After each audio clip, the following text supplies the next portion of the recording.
anyways, what is going on? So today I figured I would get this on camera. I'm working on this Horween leather backpack for my buddy Dave. It's in progress right now. This is in waxed cognac Essex, upcycled. Very nice hide, very thick hide.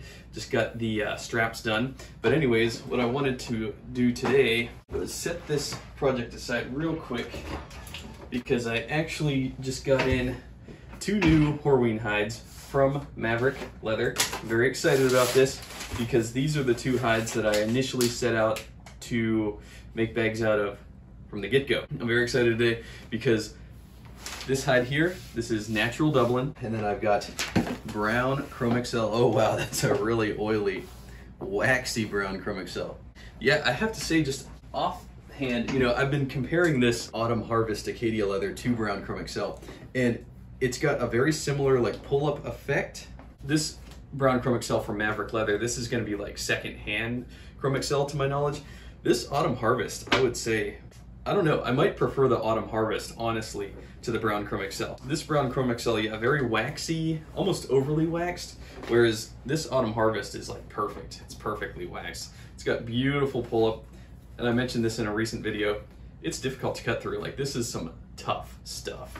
So, anyways, Autumn Harvest, Horween brown CHROMEXCEL, just as reference. And then this is, as a further comparison, this here is the cognac upcycled Essex, also from Maverick. So very similar, I'd say, to the Dublin, but the Dublin's gonna be thinner. This cognac Essex is about 7 ounces. It's very thick, very difficult to stitch through, but it will make for one hell of a durable bag. All right, so this is an entire side of brown CHROMEXCEL. Wow, this is floppy stuff. It's not near as firm of a temper as the Harvest leather from Acadia. This will make for a good general purpose leather that I could use for like my accessories and stuff. Wow, this is just a huge side of it. That is massive. Yeah, this is just like a standard side of cow. We've got some sort of abrasion happening here. I don't know if the camera could see. Very waxy, like I said, overly waxed. I could probably take a rag and wipe a lot of that wax off. I'll know more as I work with it, but just a general observation at the outset. I know that people don't know, they're not too familiar with Acadia's Harvest leather, which I believe they source from Tasman.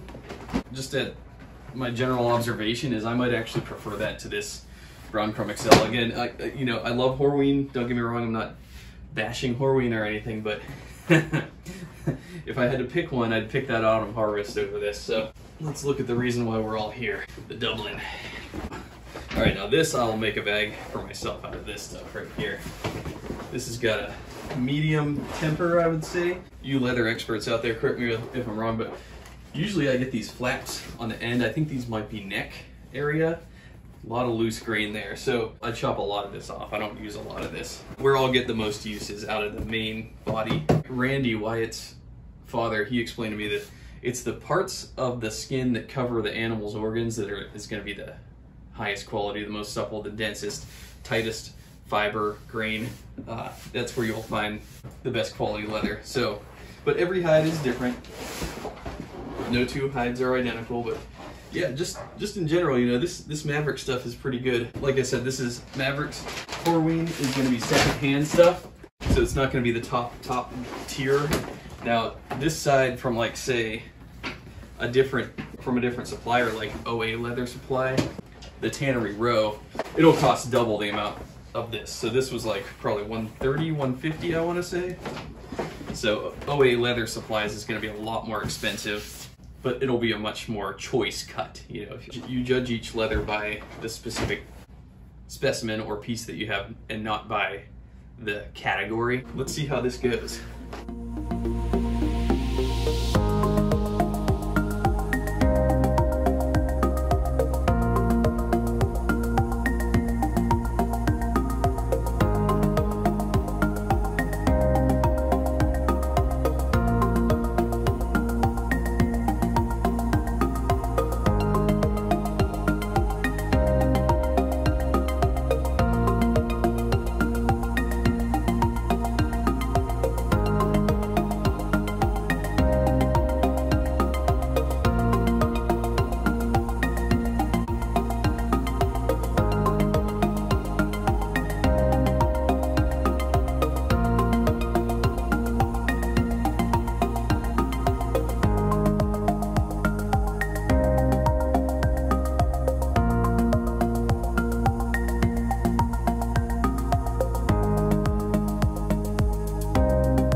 Alright, hey guys, what's going on? So in the video today I'm going to be talking all about this new backpack that I made for myself.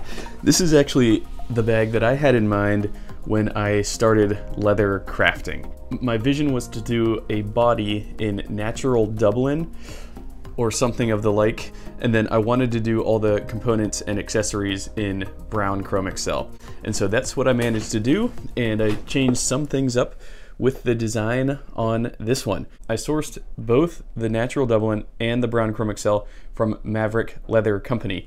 The natural Dublin is so beautiful. It's one of the most aromatic leathers from Horween that I've ever been around. I have two pairs of boots from Parkhurst, one in natural Dublin, one in color 8 Dublin. It's just a beautiful leather. This particular natural Dublin, it actually has a pretty low temper, meaning that it kind of collapses pretty easily. In terms of a bag, it's good for a bag, but actually I ended up adding a lining to the inside, which I'll show. The lining will just add some support to the structure of the bag. Let it stand up a little bit more on its own, because without the lining, it sort of like just droops down, similar to my brown CHROMEXCEL backpack that I ordered on Etsy over 3 years ago now. When you compare that with like the other bags that I've made out of Gen X leather from Acadia, that stuff is phenomenal. That stuff doesn't need lining because it has such a firm temper and it's somewhat of a thicker weight as well.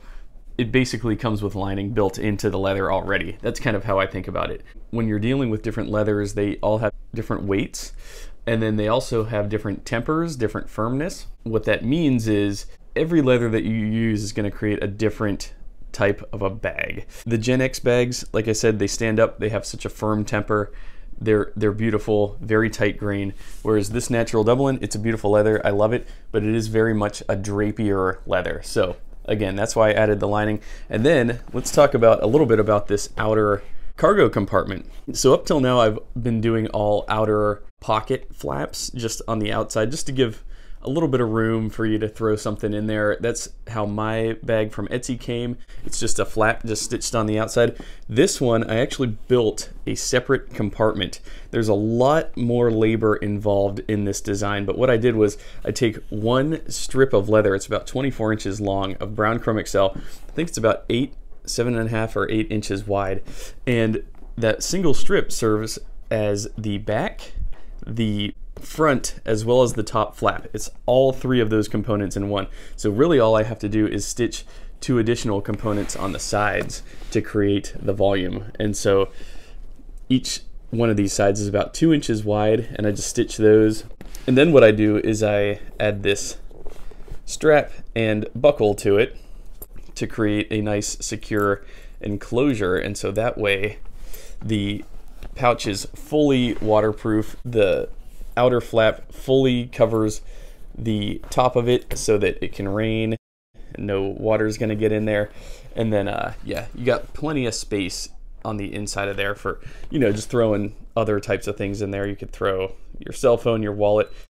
Functionally, it can store a little bit more, and it also gives it a little bit different of a look. The back, again, I did my standard tension distribution system for the back shoulder straps. So we've got the center anchor, which sort of houses the primary O-ring, which then connects the 2 straps together, and then the upper pull carry handle also attaches to 2 different tension relief straps here and here to sort of distribute the tension of the shoulders throughout the body of the bag, so that it's not all in one spot, so that it provides relief to the backpack. Because let's face it, when you just stitch a single strap into the back of a bag, it's fine. In most cases, it's going to be fine.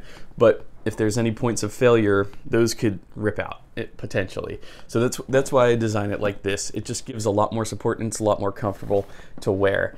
In addition to that, I did want to talk a little bit about brown CHROMEXCEL. Full disclosure, when I got the side of brown CHROMEXCEL in, I was actually kind of grossed out by it, believe it or not. As much as I love Horween and I love CHROMEXCEL, now I know that Maverick sells mostly Horween seconds, but regardless, it didn't smell that good, surprisingly. And it also had like an extra film on the surface of it, almost like a really built up waxy residue on the surface. It was by far, of all the leathers I've gotten in, the least appealing at the onset. I was kind of put off by it a little bit, to be honest. And in that moment, I think I mentioned when I was just giving my initial thoughts on it, I mentioned that, yeah, the Premium Harvest from Acadia leather, as well as the Double Shot from Seidel, so much more inviting of a leather when you bring it out of the box. Now, with that said, yes, I was a little bit put off by the brown CHROMEXCEL, surprisingly, because I love CHROMEXCEL so much. So as I started working with it, though, I noticed a dramatic difference between the CHROMEXCEL and the standard brown Harvest leather from Acadia. That Harvest leather is amazing, don't get me wrong, but the CHROMEXCEL really molds really nicely when you're working with it. It's a very nice leather to work with, very enjoyable. As you bend it, as you contort it, as you cut it, as you stitch it, it's actually quite inviting. It's buttery smooth, it bends and it works with you. It's very weird to think of it like that, but it does. In addition to that, the waxes sort of, that initial excess wax that was on the surface, that automatically, I didn't have to wipe it off or buff it out. It just automatically went away. In shell cordovan, that waxy effect on the surface is known as bloom, and that's really just excess waxes just coming to the surface, but then they do reabsorb with some heat, with some movement, with some touch. So that's what happened here.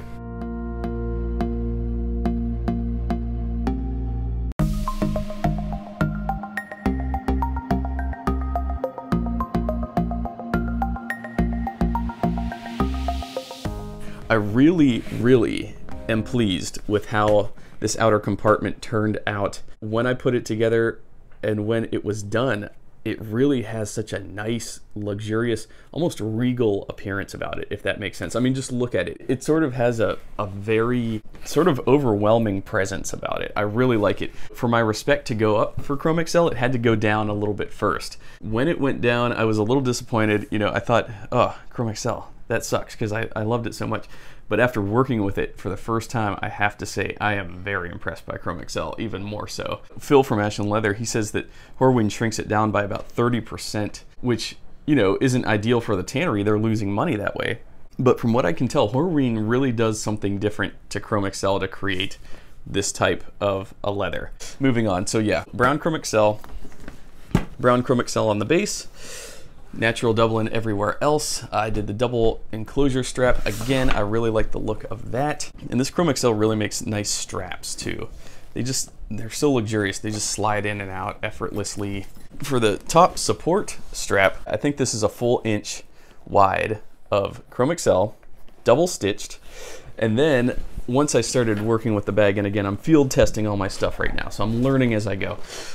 As I was using the bag, I didn't have this olive lining inside the bag. I actually ordered this after the bag was already done, or after I initially thought it was done. And I realized that the temper of the bag just isn't, it's kind of floppy, it's kind of droopy. I wasn't satisfied with it as I was using it. I loved the bag, I loved everything about it, except for I decided it just needed a little bit of help, a little bit of added structure. So I ordered some olive waxed canvas, and this was a nightmare getting it in, especially after the bag was already done, because I had to undo stitching on the lip here, and then I had to basically recreate the entire body of the bag again in the form of this olive waxed canvas. I dropped that in, stitched it in. I had trouble getting it completely aligned, as you can see here. I had to actually stitch another patch of fabric in here because I had to cut it. The waxed cotton canvas lining that I added needed like an extra inch, so I had to cut it down. I had to cut another patch to sew in, so I had to stitch another patch in, and then I was able to stitch it all back down. So again, learning curve, but that's why I'm doing these prototypes, is to learn so that when I do actually start selling these, hopefully I have the design flaws all worked out already. So yeah, now that it's completely done, I'm very happy with how it turned out. Again, a couple of little minor hiccups along the way. I'm very happy with the reinforced leather washers. I learned this trick from Claridge Leather. Again, that guy's channel, he's very popular. He does a really good job on his leather and on his videos and everything. And I've learned so much from him. He's a very cool guy. Go follow Claridge Leather, because a couple people are like, dude, how do you know how to make these bags already? I'm like, well, I don't know. I just watch some YouTube channels that show how to make bags. You're really just putting this stuff together. If you've ever taken a crafts class or any sort of tutorial type classwork or anything. Like, you know, your kids, they'll have like little projects that, like toys that they have to put together and assemble. You follow the instructions. It's sort of the same thing. Like, did I design most of this myself? Yes. All this I designed myself. I had inspiration from other things, but really people might tend to look at a project like this, like a bag, and think, oh, that's so big, that must be very difficult to do. It's not. It's no more complicated than doing a belt or a wallet. It's just, there's just more steps. Ultimately, if you can make a belt, if you can make a wallet, if you can make simple little things, don't let a bigger project like this hold you back. Like, I basically started with making bags. Really all you're doing is cutting bigger panels and stitching more. Like, yes, there's more work, but is there more skill involved? Absolutely not. At least not in my opinion. I don't know. At least I don't think I'm very skilled, and I'm able to do something like this. So, you know, I encourage other people, if you're interested in it, to give it a shot. I think it's a lot of fun. It's very fulfilling, and you learn like so much about leather and about putting something together. And here's the other thing, you know, the more you work at assembling things, the more you're independent, the more able you are to fix something when it goes wrong. Like with your boots or with your other leather items, if you know how to rivet, if you know how to stitch, you could easily fix a lot of this stuff yourself. So it's a good sort of way to prepare yourself for other things. What do you guys think about this design? What would you pay for a bag like this? Off the top of my head, understanding that if another company charged full price for something like this, they would charge probably $700, $800, $900, maybe $1,000 for something like this. I put about $250 worth of materials into it and about 40 hours, maybe 50 hours, because this outer cargo compartment, it's not nearly as simple as the outer flap. The outer flap, it's just, you cut the piece, you stitch it in 3 rows, and I add 2 reinforcement rivets at the top for those. For this one, it's like designing a whole other bag in and of itself. You're really putting a whole other thing together. If I do like eventually have a website, I might have to add an upcharge for something like this because it is a lot more work, but it's a cool thing and it gives it a different aesthetic. So anyways, what do you guys think about this? What would you pay for this? Are there any tips, hints that you might have for me at this point? Again, I did all leather washers, all at any point where most rivets are, I did washers, because the washers add more thickness, more fiber density, more support. Rivets hold themselves together mostly through tension, and by adding some more additional leather padding, you increase the tension, you increase its resilience, you increase its overall functionality and the odds that it's going to hold up long term. It's not a necessary thing, but I'm happy I discovered it sooner than later. So anyways, thanks a lot for watching, guys. What do you think about this bag? Please let me know your thoughts. I'm learning, and I would love to know what the audience thinks about this thing. So anyways, thanks a lot for watching. I will see y'all in my next video.